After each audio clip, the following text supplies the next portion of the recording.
안녕하세요. 몸신 한의사 한진우입니다. 여러분 건강검진표에서 콜레스테롤 수치만 보고 한숨 쉬고 계신가요? 사실 수치보다 더 무서운 건요, 여러분들의 뱃살, 즉 내장지방입니다. 오늘은 약 없이 콜레스테롤을 다스리는 법과 반드시 먹어야 할 음식 3가지를 공개합니다. 콜레스테롤은 우리 몸에서 중요한 역할을 하는 지질의 일종이죠. 하지만 수치가 높아지면 심혈관 질환 등의 위험이 증가할 수가 있기 때문에 꾸준한 관리가 매우 중요합니다. 특히 많은 분들이 함께 가지고 있는 문제가 바로 복부 비만입니다. 복부 비만은 체내 지방이 주로 배 부분에 축적된 상태를 의미하고요. 이는 단순한 체형의 문제가 아니라 심혈관 질환이나 당뇨병 등 다양한 건강 문제와 깊은 관련이 있습니다. 따라서 복부 비만이 있는 경우에는 체중 관리와 함께 건강한 식습관 개선이 필수적입니다. 오늘 이 영상은 콜레스테롤 수치가 높아 걱정이신 분들, 그리고 복부 비만으로 고민하시는 분들을 위한 내용입니다. 영상 끝까지 봐주시고요. 좋아요 한번 눌러주시면 큰 도움이 되겠습니다.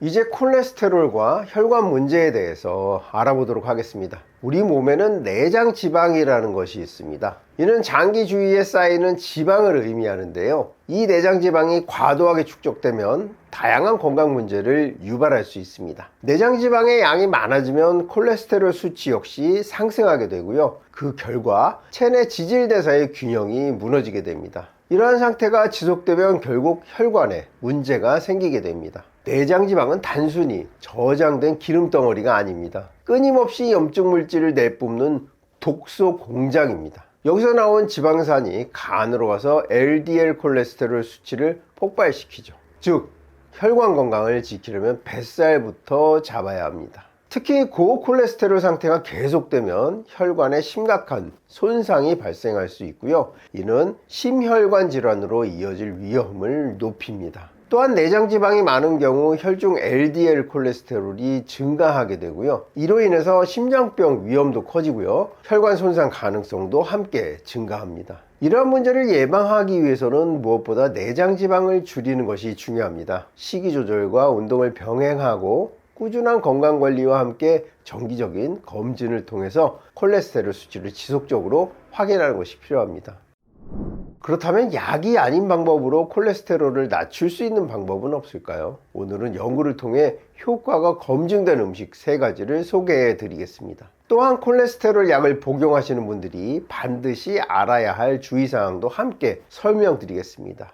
먼저 아보카도입니다. 숲속의 버터라고 불리는 아보카도는요, 혈관을 청소하는 착한 기름입니다. 아보카도는 불포화 지방산이 풍부해서 혈관의 염증을 줄이고 LDL 수치를 낮춰줍니다. 아보카도는 건강에 긍정적인 영향을 미치는 식품으로 잘 알려져 있습니다. 실제로 2019년 영양학회지에 실린 연구에 따르면 미국 펜실베니아 주립대학교 연구팀이 아보카도의 다양한 건강 효과를 검증하였습니다. 이 연구에서는 아보카도가 콜레스테롤 개선에 도움을 줄 수 있다는 점이 확인되었습니다.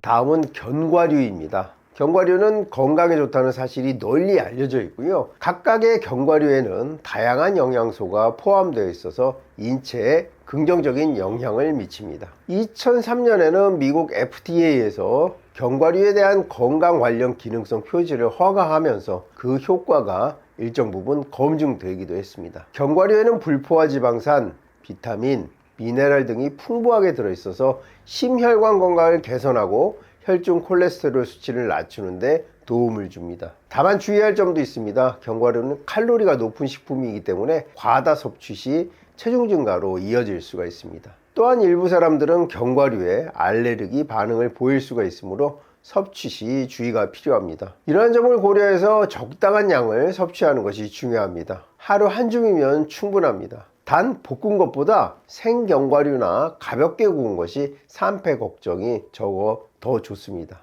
3번째는 콩입니다. 콩은 콜레스테롤을 낮추는 데 중요한 식품으로 알려져 있습니다. 최근 미국 일리노이대 연구팀은 콩이 콜레스테롤 흡수에 미치는 영향을 확인하기 위한 연구를 진행했습니다. 연구팀은 콩을 가루 형태로 만든 뒤 소화효소와 혼합하여 실험을 진행했습니다. 이 실험의 목적은 콩이 콜레스테롤 흡수에 어떤 영향을 미치는지 확인하는 것이었으며, 콩 단백질이 콜레스테롤 흡수를 막는 방패 역할을 수행하여 콩의 콜레스테롤 조절 효과가 과학적으로 분석되었습니다. 콜레스테롤 약 복용 시 주의사항에 대해 말씀을 드리겠습니다. 많은 분들이 음식을 통해 콜레스테롤 수치를 조절하려고 노력하지만 경우에 따라서는 수치가 잘 떨어지지 않을 수가 있습니다. 이럴 때는 약물 치료가 필요할 수가 있고요. 실제로 약을 복용하면 콜레스테롤 수치가 보다 효과적으로 조절되는 경우가 많습니다. 올바른 약물 사용은 콜레스테롤 수치 개선에 중요한 역할을 합니다. 약물은 단순한 식이요법으로 해결되지 않는 문제를 보완할 수가 있고요. 개인의 상태에 맞는 맞춤형 처방이 중요합니다. 또한 식이요법과 약물 치료는 함께 병행할 수가 있겠습니다. 다만 약물은 개인의 건강 상태에 따라 효과가 다르게 나타날 수 있고요. 반드시 의사의 상담을 통해 적절한 약을 선택해야만 합니다. 복용 중에는 정기적인 혈액 검사를 통해 콜레스테롤 수치를 확인하는 것이 필요합니다. 또한 모든 사람이 약물로 동일한 효과를 보는 것은 아니고요. 부작용이나 약물 간 상호작용이 발생할 수 있기 때문에 주의가 필요합니다. 식이요법과 운동을 함께 병행하면 약물 효과를 더욱 높일 수가 있고요. 정해진 복용법을 반드시 지켜야 합니다. 만약 이상 증상이 나타난다면 즉시 주치의와 상담하는 것이 중요하겠습니다. 지금까지 콜레스테롤과 혈관 건강에 대해서 알아보았습니다. 콜레스테롤은 우리 몸에 꼭 필요한 성분이지만 수치가 높아지면 혈관을 손상시키고 심혈관 질환의 위험을 크게 높일 수가 있습니다. 특히 내장지방이 많아질수록 LDL, 콜레스테롤이 증가하고요. 이것은 혈관 건강을 더욱 악화시키는 중요한 원인이 됩니다. 따라서 무엇보다 중요한 것은 내장지방을 줄이고 콜레스테롤 수치를 꾸준히 관리하는 생활 습관입니다. 식이 조절과 운동 그리고 정기적인 검진을 통해서 자신의 상태를 지속적으로 확인하는 것이 필요합니다. 또한 아보카도, 견과류, 콩과 같은 음식들은 콜레스테롤 개선에 도움을 줄 수 있는 좋은 선택이 될 수 있습니다. 다만 아무리 좋은 음식이라도 과도한 섭취는 오히려 부담이 될 수 있기 때문에 적절한 양을 지키는 것이 중요합니다. 그리고 경우에 따라서는 약물 치료가 필요할 수도 있습니다. 이때는 반드시 전문의와 상담을 통해 본인에게 맞는 치료를 진행해야 하고요. 식이요법과 운동을 함께 병행하는 것이 가장 효과적인 방법입니다. 결국 건강은 한 가지 방법으로 해결되는 것이 아니고요. 올바른 생활 습관과 꾸준한 관리에서 만들어지는 것입니다. 오늘 준비한 영상은 여기까지고요. 영상 끝까지 봐주셔서 감사합니다. 질문 있으시면 댓글 남겨주시면 성의껏 답변 드리도록 하겠습니다. 지금까지 몸신 한의사 한진우였습니다. 감사합니다.